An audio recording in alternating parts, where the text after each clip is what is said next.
예, 금요일의 시그널. 금요일의 시그널에 함께하는 금요일의 사람들 만나볼 이번 주 승부입니다. 제가 여러분한테 항상 말씀드리지만 유튜브 들어가셔서 YTN 라디오 구독해 주시고요. 신율의 뉴스 정면 승부 좋아요와 댓글 부탁드리겠습니다. 자, 그러면 바로 금요일 냄새가 물씬 나는 이 분위기에서 소개할 두 분 말씀드리겠습니다. 먼저 인사이드 K의 배종찬 연구소장이십니다. 어서 오십시오. 안녕하십니까. 금요일의 남자 배종찬입니다. 예, 그리고 휴먼앤데이터의 이은영 소장이십니다. 안녕하십니까? 네, 안녕하세요. 이은영입니다. 예. 금요일에요. 뭐 하세요? 뭐 두 분은 사실 주말에도 바쁠 것 같아요. 이날이 딱 쉬는 날이에요. 금요일 저녁 요 방송 끝나고 그렇죠. 저녁 그때가 조금 편안하게 쉬는 때. 금요일이 이제 주말로 휴일로 들어가기 전이고 또 지금 금요일 오후가 굉장히 교통이 복잡하거든요. 예. 이럴 때 이제 YTN 정면 승부 또 우리 이번 주 승부 들으시면서 또 위로도 받으시고 또 정보도 얻으시고 뭐 최고라고 봐야 되겠죠. 그렇죠. 아유, 참 사회생활을 잘해요. 예. 제가- 아니 사회생활이 점점 늘어. 저는 이 배종찬 소장 볼 때, 야 정말 네. 이 사람이 나이 들어도 계속 이 발전을 하는구나. 제가 예? 다른 과목들은 형편없는데 학교 다닐 때 사회 과목은 전교일등이었어요. 예. 아유, 참 대단해요. 근데 이번 주에도 역시 일이 많습니다. 승부로 얘기할 게 많은데, 네. 자 이소장님. 일단 저는 지금 10월 11일 날 강서구청장 보궐선거가 있잖아요. 네. 그 가상 여론조사 결과 보니까 승자가 두 사람 다 승자 같더라고요. 김포 지금 아직은 국민의힘에서 이제 공천을 할지 여부가 확정되지 않았는데 이 전 구청장이죠. 그다음에 이제 진교호는 지금 민주당 쪽에서 약간 그 이제 선거 구도를 만드는 데 있어서 이 김태호 전 구청장이 이제 감찰반에 소속되어 있었으니까 전 정부, 그러니까 문재인 정부에서 그래서 요분하고 그다음에 이 경찰 출신의 이 진교원 이 두 사람을 이제 놓고서 조사를 했는데 조사 결과는 지금 김태호 후보가 29.9, 그다음에 그 진교원 후보가 30.1 나와서 지금 거의 초박빙인 것 같은데 그 조사가 리얼미터가 28일에서 29일 날 1,004명 대상으로 조사를 한 거거든요. 근데 요게 지금 유선을 30% 넣고 그다음에 응답률이 또 2.4%밖에 안 돼요. 그리고 이 자료들을 보니까 그 진보당, 정의당 이렇게 군소정당 후보들도 거의 3% 이상씩 가져가더라고요. 그러다 보니까 이 이제 초박빙 결과가 나왔는데 아직 후보 확정이 안 된 상태에서의 진짜 가상으로 대결을 한 조사여서 이런 결과면은 이 두 사람 다 이번 주에는 별로 진짜 승자를 꼽을 만한 내용이 없어서 이 자료를 좀 꼽아봤습니다. 저 지금 말씀하신 것은 중앙선거 여론조사 심의위원회 네. 홈페이지 참조하시면 네. 좀 더 자세히 알 수가 있습니다. 예, 저는 이번 주에 이제 딱히 성자가 없어서 꼽지는 않았는데 뭐 이은영 소장도 같은 고민을 하셨을 것 같은데 근데 한편으로는 이게 보궐선거는 예측하기가 굉장히 힘든 게 투표율이거든요. 근데 그렇죠. 투표율이 매우 낮아요. 30% 평균 30%죠. 네, 그래서 물론 이제 강서구라는 지역에 한정돼 있기 때문에 얼마나 강서구의 유권자들이 열심히 이제 투표할지 모르겠는데 이날이 또 휴일은 아니거든요. 그러니까 평일날 그렇죠. 맞죠, 그죠? 평일날 이제 실시되는 것이기 때문에 아주 적극적인 투표 의지를 가지고 나가야 이제 실제 그 선거 결과가 나오게 되는 것이기 때문에 실제 지금 이 여론조사는 100% 다 투표를 할 거라고 예상하라고 가는 것이기 때문에 어느 연령대에 투표자가 집중되느냐. 또 강서구 중에서도 이제 이 김태우 후보가 특히 좀 강세인 지역, 전 구청장이 강세인 지역, 또 민주당 후보들이 강세인 지역이 좀 구분되거든요. 어느 쪽의 유권자들이 더 적극적으로 투표에 응하느냐 이 부분도 또 차이가 날 수 있어서 정말 예측하기가 힘들어요. 사실 예. 이게 제가 승자로 꼽았는데 두 사람 다 공천을 못 받기 때문에 두 사람 다 패자가 되는 겁니다. 그래서 근데 어쨌든 지금 강서구가 그 민주당 국회의원 3명이에요. 그 인구도 맞아요. 굉장히 많고 다 민주당 소속 국회의원이고 지금 원래 여기가 그 민주당이 이제 그렇게 되다 보니까 텃밭인 지역이고 그래서 근데 예비 후보가 그런 식으로 13명. 얘기하면 네. 서울이 대부분 다 텃밭이에요. 현재는 그렇죠. 거의 그 왜 민주당 후보들을 이렇게 선호하는가 그것도 좀 분석해볼 필요가 있는데 어쨌든 13명 후보 중에서 지금 3명으로 압축을 했고 이 진교훈 후보는 지금 그 전 경찰청 차장이고 정춘생 후보는 청와대 여성가족비서관이었고 문홍선 후보는 서경대 도시공학과 초빙 교수인데 이 세 사람도 사실 좀 지역민들이 볼 때는 인지도가 좀 되게 낯설 것 같아요. 그러다 보니까 일단 김태훈 전 후보 구청장은 아무래도 인지도가 조금 있을 테니까 그래서 이제 이 정도 나온 것 같고 진교원 후보는 인지도가 낮은 상태에서 이제 당 지지층의 어떤 결집 요렇게 좀 지금 현재는 숫자를 그렇게 봐야 될 것 같아요. 근데 저는 이 구도 자체가 검찰, 경찰 이 구도가 지역민이 과연 원할까 그 생각을 좀 해봤어요. 왜냐하면 이게 지방선거에 이제 어떤 지역의 수장을 뽑는 구청장 선거인데, 그러니까 선거 구도 자체를 너무 정치적인 이슈로 했기 때문에 민주당 이분이 이제 인지도도 낮은 이유도 있겠지만 조금 그래서 관심이 조금 덜 간 거 아닌가. 그러니까 이제 예. 좀 확연히 국면이 달라진 것 같아요. 그러니까 이 지역의 선거가 좀 관심을 끌었던 이유는 이 김태우 전 구청장이 이제 특별 사면을 광복절 사면을 받으면서 그렇죠. 주목을 받게 됐거든요. 그래서 이제 이 사면을 받고 난 이후에 김태우 전 구청장의 행보가 출마 의지가 매우 강하게 나타났어요. 그래서 이제 그때는 관심을 모으면서 이게 내년 총선에 뭐 바로미터가 될 것이다. 뭐 이런 이야기가 나왔었는데 지금은 좀 달라진 게 뭐냐면 하나는 관심도가 지금 이재명 대표는 단식에 들어갔고 또 윤석열 대통령은 계속해서 윤석열 정부의 이 강한 그 뭐 이념을 강조하고 있고 이런 또 뭐 반국가 세력 또 이권 카르텔 이렇게 계속해서 직진하고 있기 때문에 그런 상황이라서 완전 대치 국면이거든요.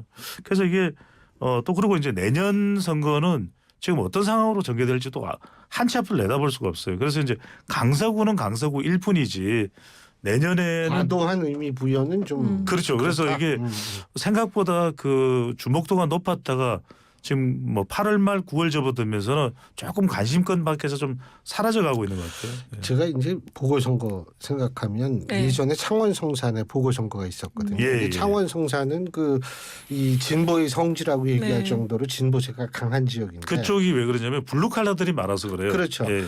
그런데 그때 당시에 지난번 창원 성산의 보궐선거에서는 깜짝 아직도 기억나는 게 50% 가까이 나왔어요.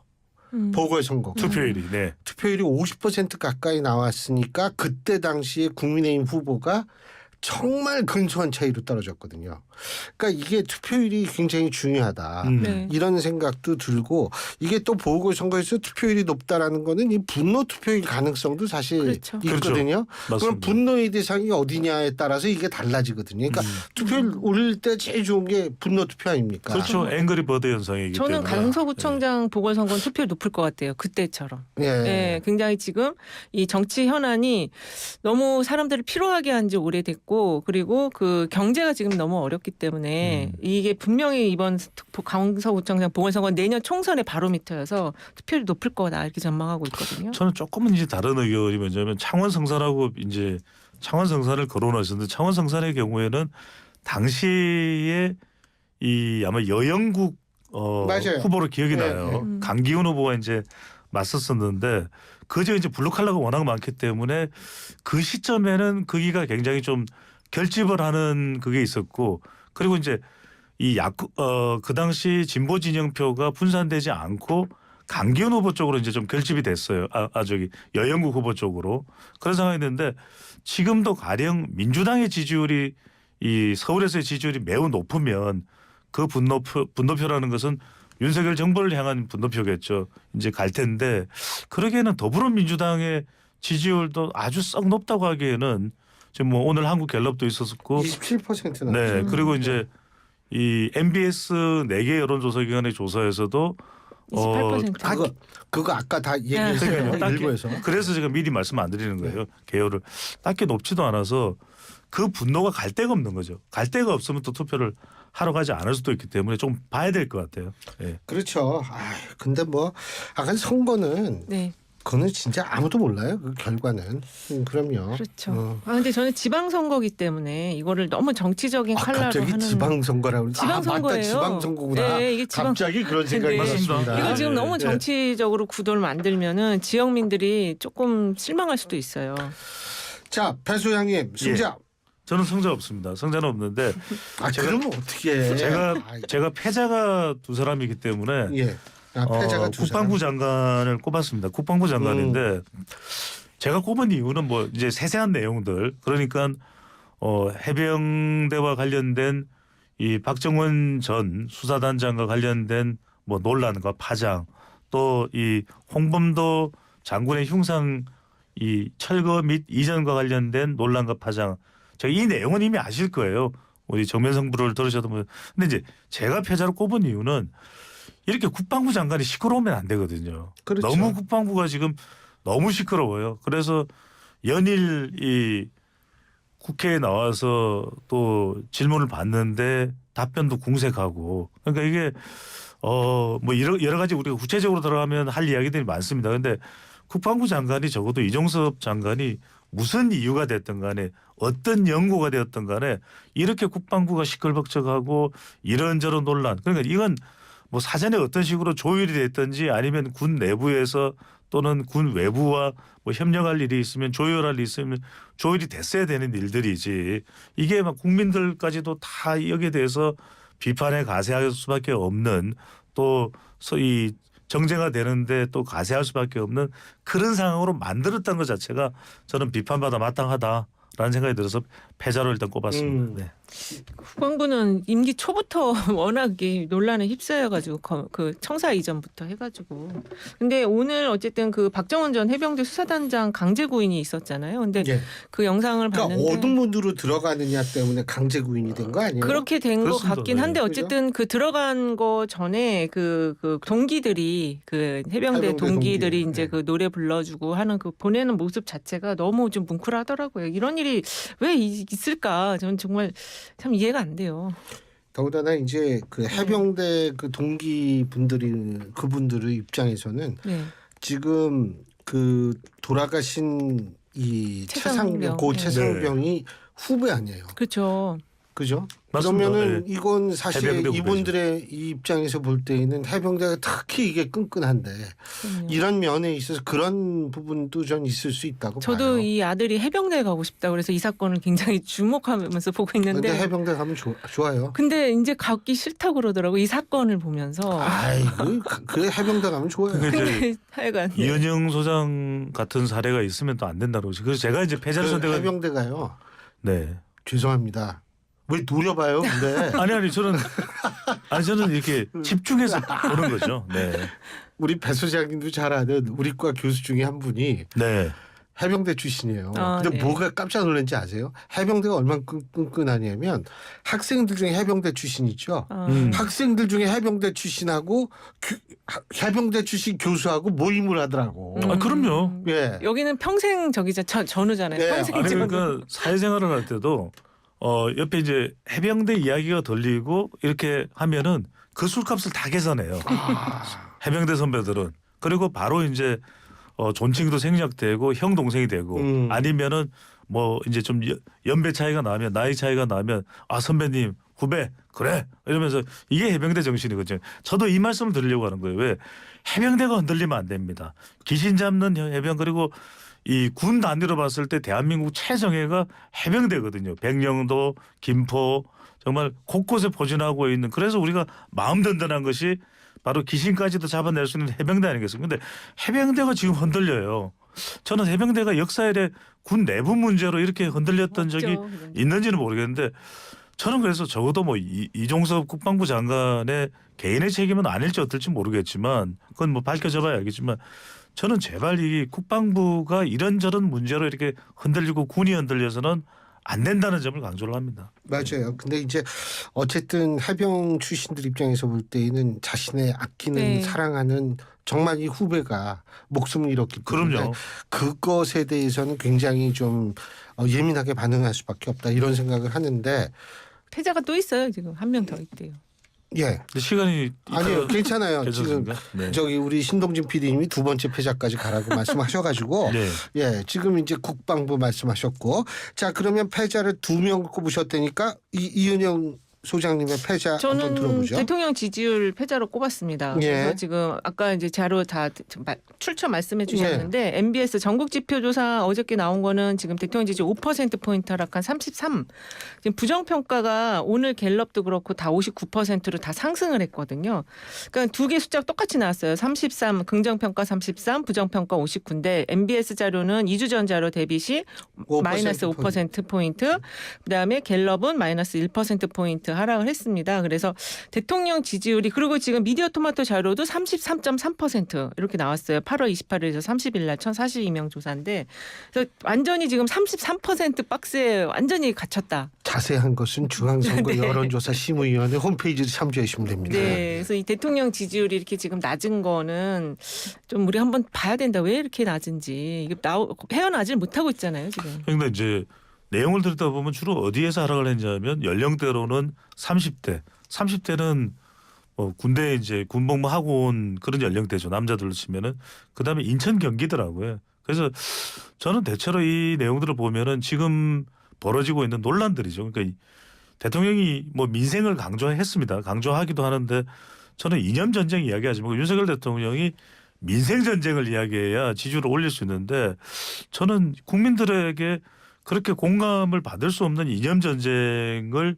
너무 강하게 밀고 나가다가 지금 지지율을 좀 된서리를 맞은 상황이 아닌가. 결국 이념 전쟁이 끌어내린 윤석열 대통령의 지지율이라고 봐야 되겠죠. 아니 왜 대통령이 이렇게 화가 난 걸로 맨날 그런 표정으로 연설을 하는지 이해가 안 돼요.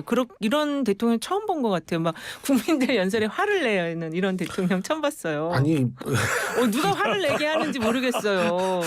왜 이렇게 화를 내는지 국민들. 우리도 원래 힘든데. 표정이 그런지도 모르잖아요. 아니 주먹을 막 휘두르고 너무 지금 이해가 안 돼요. 아니 그래서 대통령이 이제 연찬의 연설에서 1 더하기 1은 뭐 100 100. 이야기가 나왔지 않습니까? 그 얘기는 사부에서 1 더하기를 100인지 이거 굉장히 한번 중요합니다. 얘기해 봅시다.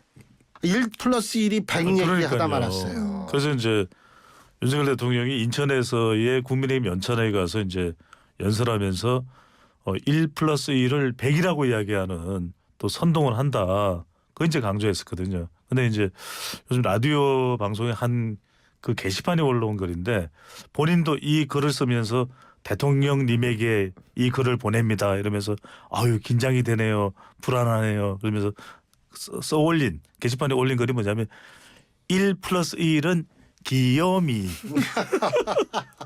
정말 귀여워요. 네네. 근데 그래서 그 긴장된다고 본인이 그 1 플러스 1은 귀요미가 됐다가 네. 근데 뭐 네. 근데 진행자께서 보시기엔 제가 더 귀요미 아닙니까? 그래서 제가 귀엽다 그랬잖아요. 아니 네. 귀염인데 왜 걱정이 돼요? 잡아갈까봐 그런가? 아니 근데 어쨌든 그 1 더하기 100 그 이야기도 그런 세력이 지금 오늘 갤럽 자료를 보면은 해양수산물 후쿠시마 오염수 방출 관련해서 해양수산물 오염이 걱정된다 75%, 방류 위험성이 과장되지 않았다고 생각하는 게 54%, 수산물 먹기가 꺼려진다 60%. 지금 이 사람들을 다 지금 그 백세력으로 지금 보는 거잖아요. 이게 너무 지금 적을 너무 크게 보고 계신다 그런 생각이 들어요. 근데 솔직히 생각보다는 이 횟집의 타격이라든지 이런 게 생각보다는 덜한 것 같아요.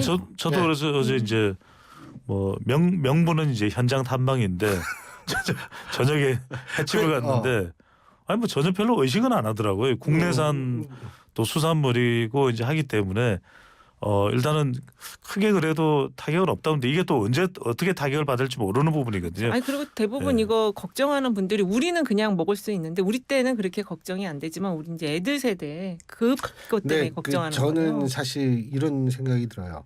러시아가 1900 이게 설이 두 가지예요. 확실하게 언제 58년 설이 있고 66년 설인데 확실한 건 뭐냐면 근 30여 년간 1993년에 그린피스에서 이게 몰래버리는 걸 적발했거든요. 네, 그린피스가. 맞아요. 그게 뭐냐면 30여 년간 우리나라 울릉도군의 동네에다가 아무 처리를 안 한 핵폐기물을 그냥 갖다 버린 거예요. 우리는 사실 모르고 그걸 먹은 거죠, 계속. 예. 근데 사실 그게 이제 제 나이 또래 사람들이죠. 예. 그런다면은 사실 그거 우리가 생각해 보면 이거는 더구나 이제 처리를 어쨌든 트리티드 워터 아닙니까? 그렇죠. 그러니까 이거는 그러니까 조금 이 걱정은 드시겠지만 과도한 공포는 그러니까 우리도 사실은 그 러시아의 피해도 많이 봤죠, 사실. 예, 지금 뭐 정면 승부에 출연했던 서울대학교의 법 핵의학과 핵의학자도 그렇게 크게 우려할 사안은 아니다라는. 크게 우려할 사안인데 그분 표현은 전혀 걱정할 일이 아니다라는 입장이죠. 근데 어쨌든 심리적인 거죠. 심리적인 예. 바로 그 이 소장님 말씀 맞다나 이게 과학적인 안정성이 곧 심리적인 불안을 덜어주지 못하는 경우도 있어요. 많죠. 예. 근데 이 심리적인 불안에 대해서 또 그러니까 대응하는 정부의 또 노력도 필요는 하죠. 이거 네. 있잖아요. 옛날에 휴대폰 전자파 네. 이거 가지고 또 막 그랬던 적이 그랬죠. 있잖아요. 예. 비슷하죠. 근데 참 그 얘기 패자. 패자. 네네. 패자. 저는 패자를 국방부 장관 그리고 또 한 사람은 김남국 의원으로 했습니다. 김남국 의원 결국 이제 국회 윤리특별위원회 이제 소위에서 투표가 있었죠. 그래서 3대 3이 되면서 결국 이제 제명하는 물 건너 가버렸는데 국회 쪽에서 나오는 설명은 그렇습니다. 이게 이제 이 본인이 이제 내년에 김남국 의원이 불출마한다고 한 것이 반영된 거 아니겠느냐. 그리고 또 뭐 야당 쪽에서의 이야기, 더불어민주당 쪽에서의 이야기는 국민의힘 쪽에서도 이 코인 거래, 암호화폐 거래 하는 의원들도 있기 때문에 그런 뭐 형평성을 생각해서 또 이 윤리소위에서는 3대 3으로 결국 제명하는 무산이 됐다 이런 이야기를 하는데 저는 김남국 의원에게 이 지금 불출마를 한다 그러면 본인이 이제 정치인으로서 이 국회는 떠나게 되는 것이거든요. 하지만 또 젊은 나이기 때문에 언젠가 또 정치권으로 돌아올 수도 있는 것이고. 당연하죠. 네. 그렇다면 저는 오히려 더 김남국 의원이 책임 있는 본인의 결단을 하는 것이 본인이 정치적 미래를 위해서. 예, 정치적 부활을 위해서도 중요하고 또 하나는 뭐냐면 지금 더불어민주당 지지율이 2개 조사 한국갤럽과 또 MBS 여론조사에서 썩 좋지 않다는 말씀 드렸지 않습니까? 이것도 지금 이재명 대표에게는 굉장히 크게 부담이 되는 것이거든요. 그렇다면 그 이유 중에 하나는 그것이 얼마나 차지하는지는 우리가 뭐 더 정밀하게 분석을 해야 되겠지만 김남국 의원이 유발했던 이 코인과 관련된 부정적인 여론 이 부분도 분명히 영향을 끼쳤을 수밖에 없는 것이거든요.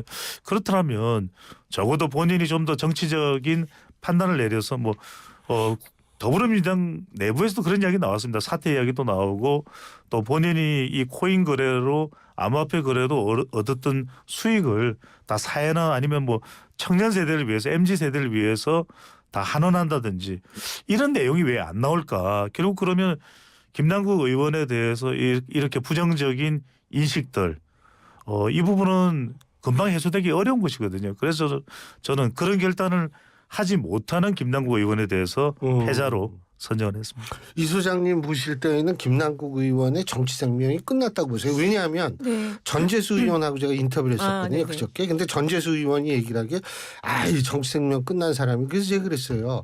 민주당 당원 당규에 따르면 자진 탈당은 1년 후에 복당할 수 있는 그렇죠. 거고 한텀 쉬었다가 또 나올 수도 있는 그렇죠. 거고 네. 어떻게 보세요? 저도 그렇게 보아집니다. 왜냐하면은 좀 아쉬운 거는 이제 그 자기 불출마 선언이라든지 자기 어떤 그 좀 이제 대국민 사과라든지 이런 게 좀 타이밍은 놓친 감은 있어요. 그런데 그것 때문에 이게 이분의 정치 생명이 끝났다고 보기엔 이분이 좀 젊잖아요. 그럼요. 앞으로 이 긴 인생을 사는데 기회는 여러 차례 올 수 있다. 그리고 민주당 내 당원들 사이에서 김남국 의원에 대한 어떤 선호도는 그렇게 또 나쁘지 않은 편이어서 그래서 기회는 올 수 있다고 저는 보거든요. 근데 이번에 이걸 잘 마무리를 하는 게 기회를 만드는 토대가 되는 거죠. 비슷한 네. 말씀하시네요. 예, 예. 그런 차원에서 저는 짧게만 더 보태면은 방금 전에 더불어민주당 의원들 사이에서 김남국 의원의 평가는 나쁘지 않다 한다 하더라도 결국 정치인은 국민을 상대로 하는 것이거든요. 그러면 더불어민주당 의원들 이전에 국민들이 감동할 수 있을 더 책임지는 모습 그걸 꼭 굳이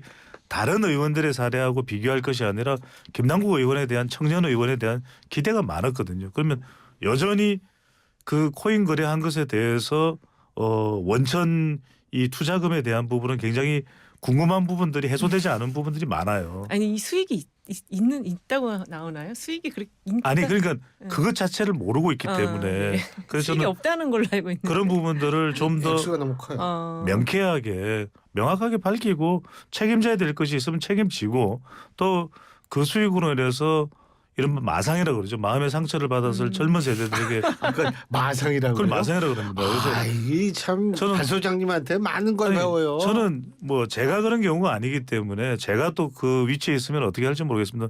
그런 기대감이 있기 때문에 제가 이제 아쉬운 네. 마음에서 드리는 그 말씀입니다. 마상이라는 거가 정확해요. 그러니까요. 그러면 음. 정말 청년 세대들이 볼 때 그래도 뒤늦게라도 자기의 책임을 지고 잘못을 뉘우치고 자기 얼마가 됐든 그 수익에 대해서 청년 세대들이 앞으로 미래를 위해서 기부하고 환원하는 모습을 보면서 아 그래도 나중에 시간이 지나면 언젠가 김남국 의원을 재평가해 주자는 그런 마음이 생길 수도 있는데 네. 뭐 지금은 그렇지 않을 것 같아서 제가 패자를 선택한 당원한테 거죠. 평가가 좋다는 대목은 그냥 개인적인 어떤 친근감의 측면이지 이런 코인을 하고 이런 거에 대한 평가 좋다는 건 절대 물론 아닙니다. 그렇죠. 예, 예.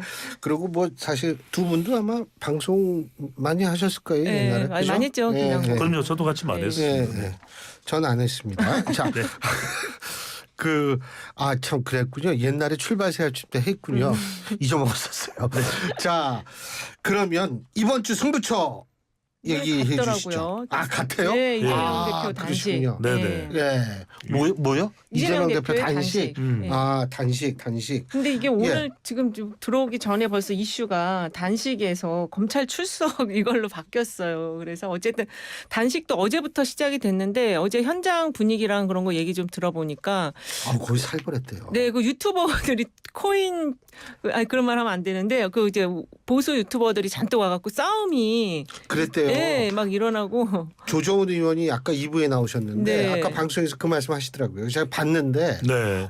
진짜 살벌했대요. 좀 살벌했어요. 네. 너무 그 가까이서 이제 막 있으니까 네. 막 들어오려고 막 그런 제스처를 많이 취했어요. 그 보수 유튜버들이 그 단상 그 있는데 네, 네. 그렇게 되니까 이제 또 국회에 있는 경호하시는 분들이 그렇죠. 또 엄청 또 막 긴장해갖고 그래서 하여간 어저께 좀 여러 가지로 충돌 위험이 있었었다. 근데 그 어쨌든 이게 민주주의의 이제 어떤 무너지는 걸 막기 위해서 단식을 한다고 하는데 거기까지 와갖고 저렇게 하는 이유가 뭘까? 너무 갈려 있죠. 극단적으로. 우리나라가. 그리고 그렇게 해서 이제 자극적인 영상을 보여줄 때 더 많은 슈퍼챗이 쏟아진다. 이런 거 아닐까 그렇게 많이 보시더라고요. 현장에 있었던 분들은. 저는 뭐 유튜브를 하나니까. 네. 우리 이제- 관계수 중에 정연하신 분이 저보고 유튜브 하자는 얘기 자꾸 하는데 네. 저는 안 합니다. 예. 저는 이제 뭐 이재명 대표로서는 윤석열 정부와 소통하기 힘들고 또 윤석열 대통령의 반국가 세력 또 입건 카르텔 또 강성 또 이념 전쟁 이야기에 공산 대해서 독재 세력 그렇습니다. 뭐 이런 거. 뭐 최근에 이제 뭐 국방부를 비롯해서 갖가지 현안과 관련된 파장 이런 부분에 이제 도저히 이해할 수 없다. 단식만이 이젠 대응할 수 있는 유일한 수단이다라고 이제 판단한 것 같아요. 판단해서 이제 선언을 한 것 같은데 뭐 이제 민주당 지지층들도 그렇고 이재명 대표에 또 공감하는 그런 유권자들도 있겠죠. 그래서 저는 그거는 그 부분대로 우리가 따로 이제 평가를 할 부분인데 또 하나는 뭐냐면 그럼에도 불구하고 그런 문제가 해소될 거냐. 뭐 과거에 우리가 이제 정치인들이 단식을 할 때는 그래도 정부에서는 뭐 물밑에서 협상도 하고 조정도 하고 하지만 지금의 진영 간 막다른 골목 대결에서는 저는 그런 조정이 안 나올 것 같아요. 그러면은 오히려 이때 민주당이 많은 의원들이 있고 한다면 저는 좀 더 혁신적인 그러니까 봐라 다수당인 더불어민주당은 이런 쇄신과 혁신을 통해서 그리고 정책을 통해서 국민들을 감동시키고 오히려 이건 윤석열 대통령이나 국민의힘이 우리하고 협상을 하고 우리하고 조정을 안 하고는 못 베길 걸 하는 그런 것도 한 축을 만들어 놓을 필요가 있지 않을까. 왜냐하면 막다른 골목으로 가면은 결국 해법이 있냐 하면 없거든요. 그럼 결국 아까 말씀드린 마상 마음의 상처를 입는 것은 지금 경제도 안 좋고 상저하고일 줄 알았는데 상저하저예요. 그럼 이렇게 되면은 굉장히 나라도 어려워지기 때문에 뭐 윤석열 대통령에 대해서는 많은 평가가 있을 겁니다. 또 부정적으로 평가하고 긍정적으로 마찬가지로 이재명 대표한테도 마찬가지일 텐데 저는 두 축이 있어야 된다. 뭐 단식을 하는 그런 또 정치적으로 선택하는 수단이 있다면 또 다른 한편으로는 뭔가 더불어민주당이 굉장히 경쟁력을 가지고 있다. 이 부분도 대표로서 좀 견인하고 또 보여줄 필요도 있겠죠. 아니 네. 그 지난번에 윤석열 대통령 아버지 돌아가셨을 때 문상을 갔잖아요. 그러니까 조문 정치라는 것도 있는데 그러면 서로 이제 얼굴 보고 손잡고 위로하면 좀 마음이 누그러지거든요. 근데 그 이후에 나온 대통령의 발언이라는 게 완전히 어떤 특정 협력을 해야 되고 통합을 해야 될 세력을 완전히 무슨 공산 세력으로 몰아붙였거든요. 그러다 보니까 굉장히 많은 이쪽에 뭐 생각이 좀 이념이 다를 수는 있어요. 이념이라는 게 있을 수도 있고 다를 수도 있는데 이 세력 자체가 대한민국 국민으로서 하나가 돼야 되는데 너무 좀 실망과 좌절. 왜 내가 이런 대통령으로부터 이런 발언을 듣는 세력이 돼야 되는가 이런 생각을 많이 했을 것 같고 오히려 지금 이재명 대표가 이렇게 단식에 들어가면서 아까 그 건강상의 문제를 얘기하셨는데 이제 그렇게 좀 그건 안 좋은 방송이 아니고 우리끼리 얘기할 때. 그런 네. 얘기가 근데 있더라고요. 네, 좀 지병이 좀 건강상에. 있으시다고. 예, 그래서 그렇게 상황에 이제 대통령이 그걸 기회로 좀 이게 좀 따뜻하게 만나면은 우리 사회가 지금 굉장히 피곤한 이 사회가 좀 나아지지 않을까 그런 생각이 들어요. 근데 제가 조금 전에 말씀드렸듯이 지금 지난 윤석열 정부가 시작되고 난 이후에 상황을 또 관찰하고 우리가 정량적으로 수치상으로 분석하는 것도 있지만 어떤 정황들을 가지고 분석하는 정성적 분석도 있거든요. 저는 그런 상호작용은 없을 것 같아요. 그러면은 지금 여지껏 그런 이런 적이 없지 않았나? 그러니까 역대 헌정사상? 역대 정권에서는 그래서 저는 이전 정권과 비교하기 힘든 양상인 것 같아요. 그러니까 이전 정권에서는 YS가 단식을 한다든지 이러면 그래도 뭔가 다른 조치를 취해보려고 하는 그런 것들이 있었어요. 물밑 접촉이 그렇죠, 있었죠. 그렇죠. 근데 네. 지금은 그게 저는 없을 것 같고 또 없을 것 같아요. 그러니까 그 정무적 참모들이 잘못하고 있는 거고 사실 그렇게 경선에서 전쟁 비슷하게 치렀던 이명박과 박근혜 두 분도 만났어요. 결국엔 만났었거든요. 그분들보다도 못한 이런 상황이 이게 헌정사상 있었냐고요. 소장님 말씀은 네. 지금 여야의 관계보다 그 두 분의 네. 관계가 더 안 좋다. 더 안 좋았었어요. 저희들이 볼 때는. 사실은 네. 같은 편끼리 싸울 때 더 더 안 무서워요. 좋아요. 네, 그렇죠. 맞아요. 근데 그래서- 그렇습니다. 그래도 이제 그 만남이 있었는데 그래서 이제 뭐 윤석열 대통령의 그 장례식의 빈소에 이재명 대표가 가면서 누군가는 그렇게 생각했었을 것 같아요. 그러니까 그걸 통해서 뭔가 계기가 되느냐. 근데 저는 그렇게 생각 안 했어요. 왜냐하면 윤석열 대통령은 본인이 정해져서 가야 되는 길이 있다면 거기에서 뭐 되돌아서거나 또는 손을 내밀어서 지금 야당과의 협력한다라는 것 자체는 좀 우리가 생각하거나 하기 좀 힘들 것 같아요. 그럼 출구는 뭐 총선 때밖에 답이 안 나오겠네요. 근데 총선. 진짜 두 분의 말씀을 네. 공감을 하는 게 정치라는 거는요. 사실은 이게 상대를 타도하려고 하는 것은 정치가 그건 아닙니다. 아니죠.